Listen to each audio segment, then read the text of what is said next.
छत्तीसगढ़ सामान्य अध्ययन से संबंधित 10 प्रश्नों पर रोज हम लोग डिस्कशन करते हैं। यहाँ मैं जितने भी क्वेश्चन लेता हूँ सभी के सभी सीजीपीएससी और सीजी व्यापम की परीक्षाओं के लिए काफ़ी इंपॉर्टेंट हो सकते हैं। तो आप लोग वीडियो को आखिर तक देखिएगा, अच्छा लगे तो लाइक और शेयर जरूर करिएगा। चलिए हम लोग क्वेश्चंस को देखना शुरू करते हैं। तो आज का पहला क्वेश्चन है, लाल दलगंजन सिंह ने किस विद्रोह का नेतृत्व किया था। तो देखो, लाल दलगंजन सिंह, इनका संबंध जो है बस्तर के काकतीय वंश के राज परिवार से था, राज परिवार के सदस्य थे। तो ये जो है ना, तारापुर एक जमींदारी हुआ करती थी, वहाँ के ये जमींदार हुआ करते थे। और होता क्या है कि तारापुर क्षेत्र में कर वृद्धि कर दी जाती है और उसी के विरुद्ध इन्होंने विद्रोह कर दिया था। तो इन्होंने किस विद्रोह का नेतृत्व किया, तो तारापुर विद्रोह का नेतृत्व किया। और यह विद्रोह सफल रहा क्योंकि जो बढ़ाया हुआ कर है ना, उसको वापस लिया जाता है। तो काफ़ी बार पूछा गया है। अगला क्वेश्चन देखते हैं, रतनपुर में मस्जिद का निर्माण किसने करवाया था। तो आप लोग भी साथ साथ में आंसर देने की कोशिश करिएगा। तो छत्तीसगढ़ में मस्जिद का निर्माण किसने करवाया था भाई, तो बिंबाजी। बिंबाजी जो कि छत्तीसगढ़ के पहले मराठा शासक थे। इन्होंने जो है छत्तीसगढ़ में जो मुसलमान, क्योंकि हमारे छत्तीसगढ़ में ना जैसे ही मराठों का आगमन हुआ तो उन्हीं के साथ साथ मुसलमानों का भी आगमन हुआ। तो उनके मतलब उनके धार्मिक क्रियाकलापों को करने के लिए, नमाज वगैरह पढ़ने के लिए, तो रतनपुर में पहले मस्जिद का निर्माण बिंबाजी के काल में करवाया गया था। आगे बढ़े अगले क्वेश्चन की तरफ। निम्न कथनों पर विचार कीजिए। तो नीचे कुछ कथन दिया हुआ है, देख लेते हैं भाई। पहला कथन है, 1830 से 1854 तक छत्तीसगढ़ में जिलोदारों की नियुक्ति हुई। तो बिल्कुल सही कथन है ये। देखो, हमारे छत्तीसगढ़ की अगर मैं बात करूँ ना, तो 1757 के बाद मराठों ने प्रत्यक्ष शासन किया हमारे छत्तीसगढ़ में। तो शुरू में बिंबाजी मतलब मराठा शासक होता था। उसके बाद ब्योंकोजी भोसले, इन्होंने क्या किया, छत्तीसगढ़ में सूबेदारी प्रथा की शुरुआत की और छत्तीसगढ़ में सूबेदारों को नियुक्त करना आरंभ किया।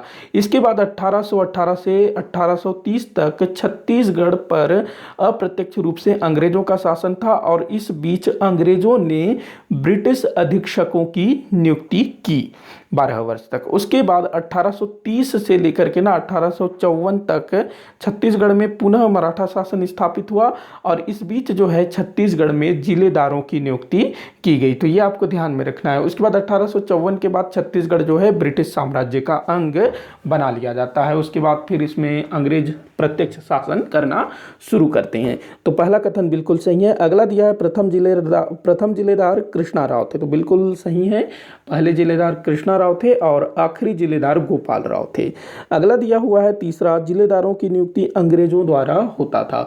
तो देखो, जिलेदारों की नियुक्ति जो है, जो मराठा शासक होता था वो करता था, लेकिन चूंकि मराठों पर अंग्रेजों का नियंत्रण स्थापित हो चुका था, तो अंग्रेजों के नियंत्रण में, मतलब कि अंग्रेजों के निर्देश पर ही किसी को जिलेदार बनाया जाता था। तो यहाँ पर अगर हम लोग देखें तो जिलेदारों की नियुक्ति अंग्रेजों द्वारा होता था। हालांकि अप्रत्यक्ष रूप से अंग्रेजी जिलेदारों को नियुक्त करते रहे होंगे, बोलते रहे होंगे भैया इसको बनाओ, लेकिन यहाँ पर जो जिलेदार की नियुक्ति है वो मराठा शासक द्वारा की जाती थी। अगर हम कागजों की देखें तो यहाँ पर ये वाला कथन गलत हो जाएगा, हालांकि इसको सही भी लिया जा सकता है।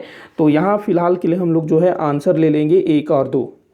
आगे बढ़ते हैं, 1 और 2 सही है। अगला क्वेश्चन देखते हैं, गोंड जनजाति की उपजाति नहीं है। तो देखिएगा, जो गोंड जनजाति है ना, इसकी टोटल 42 उपजातियां हैं। कितनी उपजातियां हैं, 42 उपजातियां हैं। तो आपको बताना है कि गोंड जनजाति की उपजाति नहीं है। कौन सी जनजाति गोंड जनजाति की उपजाति नहीं है, तो देख लेते हैं भाई।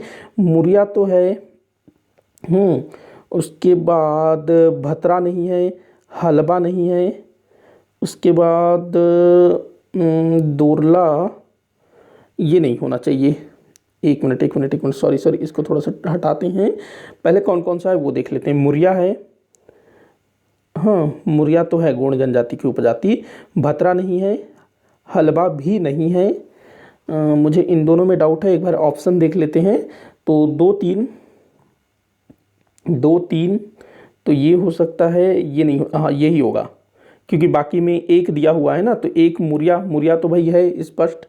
तो यहाँ पर आपका आंसर हो जाएगा 2-3-4, मतलब कि भतरा, हलबा और कोल, ये तीनों जो हैं गोंड जनजाति की उपजाति नहीं है। बाकी जो मुरिया है और दोरला, ये दोनों जो हैं गोंड जनजाति की उपजाति है। आगे बढ़ते हैं अगले क्वेश्चन की तरफ। किस जनजाति समूह में मयारी नामक पंचायत व्यवस्था है? काफ़ी बार पूछा गया क्वेश्चन है, कोई नया क्वेश्चन नहीं है, तो काफ़ी पुराना क्वेश्चन है, काफ़ी बार पूछा गया है और अभी भी रिपीट होता है।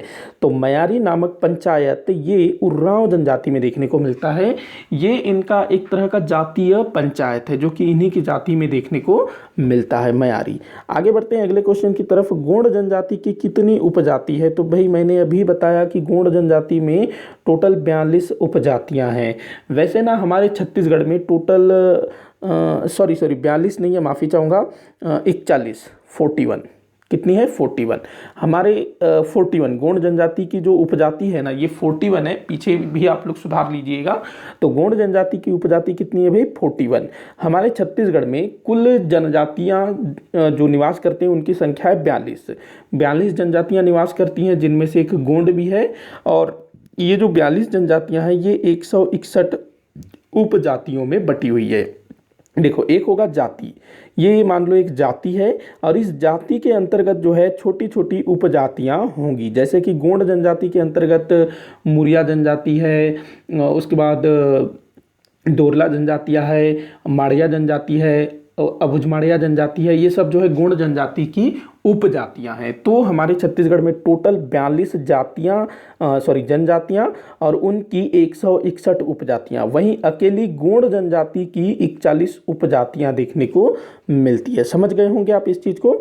आगे बढ़ते हैं अगले क्वेश्चन की तरफ। राज्य में निवास करने वाली सबसे पिछड़ी जनजाति किसे माना जाता है? तो हमारे छत्तीसगढ़ में 7 विशेष पिछड़ी जनजातियां हैं, जिनमें से कमार, बिरहोर, बैगा, अबुझमाड़िया, उसके बाद कोरवा, पंडो, भुजिया, ये 7 विशेष पिछड़ी जनजातियां हैं।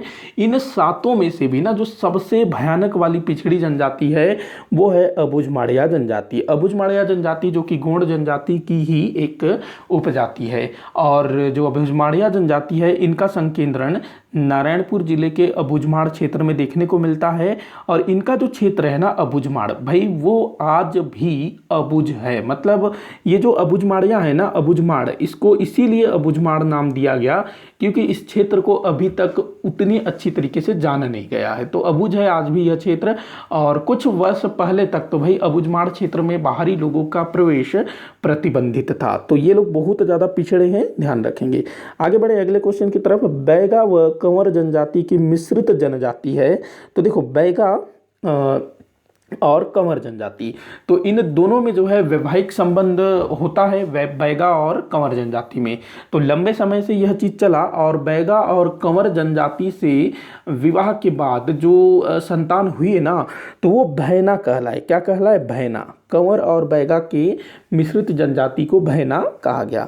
आगे बढ़े अगले क्वेश्चन की तरफ। सिडोली प्रथा किस जनजाति में प्रचलित है? तो भाई ये जो सिडोली है ना, ये एक मृतक संस्कार है जो कि कोरकू जनजाति में प्रचलित है। मृतक संस्कार है, जैसे कि होता है ना नवमी मनाया जाता है, 13वीं मनाया जाता है, जो क्रियाक्रम 10 गात्र अलग अलग होते हैं। अगला क्वेश्चन है, किस जनजाति में कंघी प्रेम के उपादान के रूप में जाना जाता है?